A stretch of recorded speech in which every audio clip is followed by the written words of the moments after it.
Hi everybody, I am Inge Urbancic and I'm here today at the Rehan School in Karachi, Pakistan. This is the Rehan School Korangi Campus. And this school is catered towards children in this area, local children, local students. It offers a very progressive way of learning and a very different type of learning environment than the traditional school. So we are going to go ahead and take a look at the campus.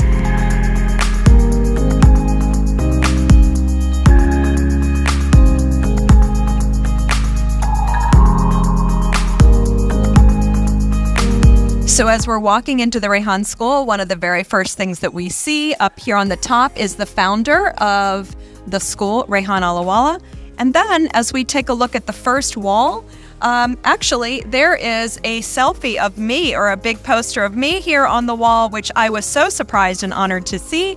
And I am here in spirit then welcoming you into the school. So let's go ahead and take a look.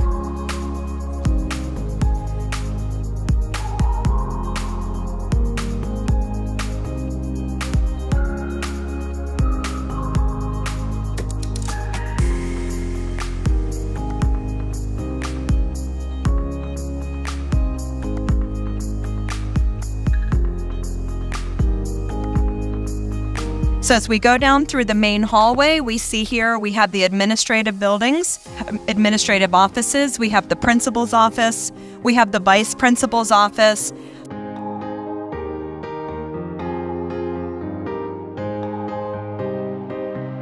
Followed by a brand new IT lab, which is being developed at this point to bring kind of a very high-tech IT capacity into the school. So they're creating an LCD board to go into this IT lab, and it will be equipped with all of the best technology in order for the students to learn and to grow worldwide.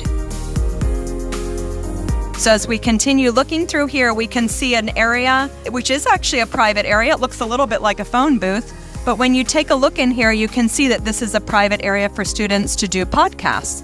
And when they go in and you come and you sit inside this room, you can see that it's actually quite spacious. There's a ceiling fan on top that keeps you very safe, very comfortable. And from here, you can go ahead and do your work. You can be offline, you can be online, you can be doing podcasts. So as we continue up through the Rehan School, we're taking a look. This school is 3 stories big, which is actually much, much bigger than I had anticipated. The school has only been around for 1 year, and as we look around on the different walls, we see so much progression. We see so much inspiration on the walls. Here we're talking about the SDG goals. We have the common goal for each of these students to learn. Each student can pick which one they're looking for and cater towards that area with those goals. SDG 4, of course, is where my passion is, which is quality education.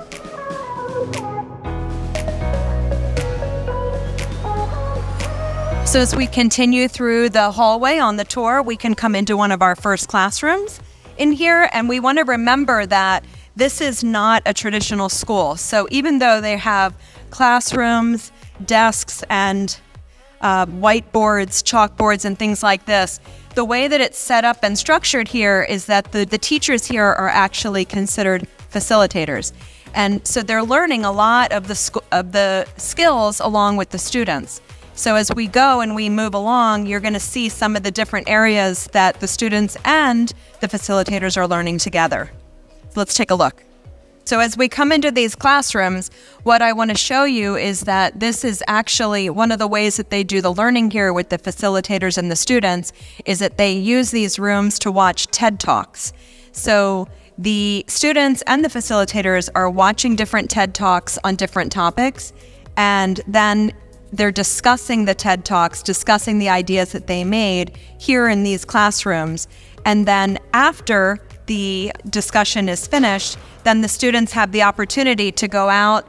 First of all, they'll make a podcast or they'll do an interview about the TED Talk. They might post the TED Talk on their Facebook or on their YouTube channel, and they tag the presenter of the TED Talk so that perhaps they get connected with that presenter of the TED Talk, and it ends up expanding their network and their world. And if they continue to foster this development and make these different connections and learning through things like TED Talks, YouTube, things like this, and connecting along with the presenters and the experts in that area, essentially they have grown their network exponentially outside of this small classroom to be really known and have ideas and have a network outside in the greater world, in the area that they're interested in.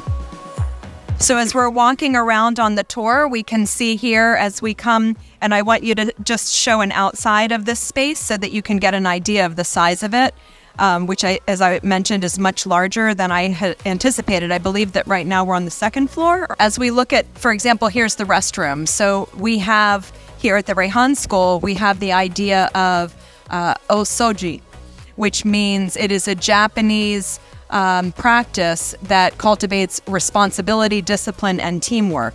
And so within that, all of the students are required to take care of their own things. They're required to clean the classrooms, to clean the restrooms and things, to make sure that they have ownership and that they learn the responsibility of taking care of what they've used.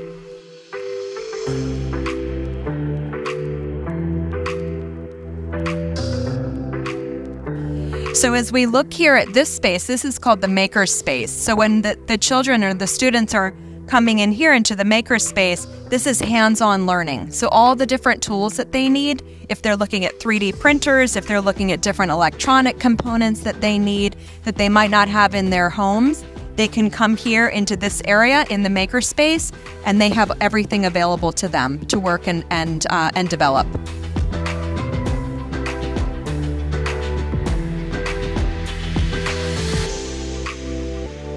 So here we are.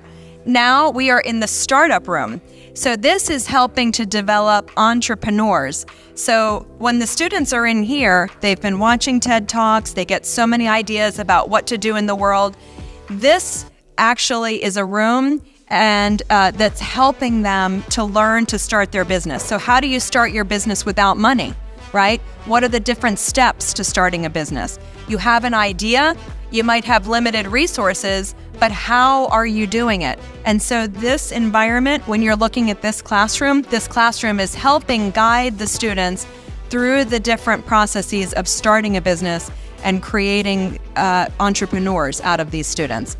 Again, this is helping them to earn $500 a month, which is the basis and the foundation of this school. So here we go on one of my favorite rooms, and here I decided that if I am ever fortunate enough to be teaching a class here at the Rehan School, I would love to be in this room. This room is called the Change Makers Room. So when we come in here, we can see that the whole room is set up as a model of the UN. And so when you're in this room, literally you feel transported to a completely different place. You feel as though you're in this environment, that you have, a voice, you have the capacity to make a change in the world. You feel as though you are really, much, much greater than just a person in school, right? So even here, as we take a look here along the back wall, we can see here's the UN headquarters with all the different flags here. So it really gives the impression and the feeling that the students are really, truly there. And this helps as well as the students continue to develop their skills. This helps them to become comfortable in this kind of an environment, to feel comfortable with different people, for example, looking at them. Different as if they get up here and express their ideas, their opinions. It just really creates an environment that is very, very global, and again shows the inclusiveness and of each of these students as students of the world, global citizens. So I love this room, absolutely.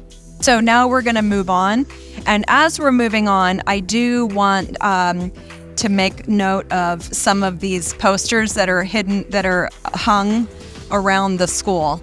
There are so many words of inspiration around this school. Here is quotes from Mother Teresa. There's quotes from Socrates. There's quotes from so many famous minds and educators all around. So the students are completely enveloped by inspiration, words of inspiration, photos of inspiration, letting them know that they can be whatever they want to be. So it's very, very encouraging.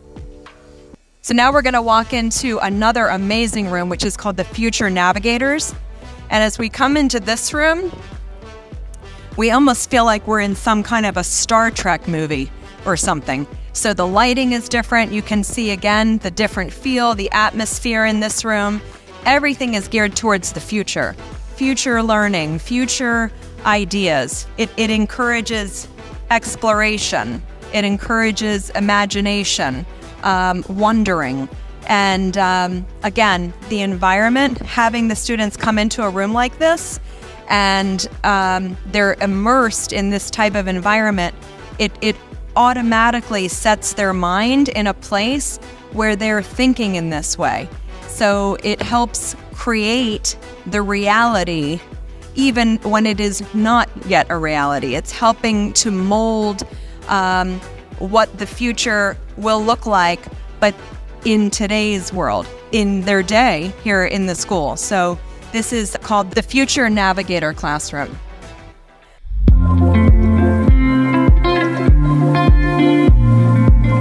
As we continue our tour, we just came up another flight of steps, and now here we are up on the 3rd floor. I just want you to take a look around here to see, and maybe you can even look down to get an idea of the size of this school. But as we're up here, we can see that these are what we're calling the podcast rooms. So this room is, first of all, this one is still under construction. This will become the Studio Crystal. So this is before. I'm going to show you a couple of the after rooms so you can see the potential of what these rooms are going to have. This is where the students are creating podcasts, where they're doing any kind of YouTube or online work. So this next room is the AI Business Identity Lab. So again, if we take a look in here, all of a sudden we are completely transported into a studio, into a podcast studio, where the students can come in and they actually can do live podcasts straight here from this room. They can have a guest in here. The podcast can be broadcast around the world on their Facebook pages, on social media. But the equipment and the tools are here, and all of the information that they need from the facilitators are here to help guide and to help them to create podcasts and become known in the world. So this is one of the rooms that we're looking at here. As we continue down, we'll see that the next room is called the Studio Diamond. And as we look at the Studio Diamond, we're going to see here that this space is actually made up of 3 kind of sub-studios. So let's say that I'm talking about, I want to do an interview on the environment. So I may be sitting in this area, and I have my green space along with my interviewee, and I conduct the interview here in this green space, right? Or perhaps I'm going to be talking about something that's more urban or more city or some kind of urban development. So I might be sitting over here, and all of a sudden I have a very urban feel to my podcast. Or, also maybe I'm talking about ideas, mental health, awareness, things along these lines, and I would be sitting over here. So within this one room, I have 3 different backdrops that can help me and help the students to deliver interviews. It gives them, multiple backdrops, so it's not like they're always broadcasting from the same place. And again, it's very, very progressive learning for a school, a very different way to learn. So let's go on to the next room.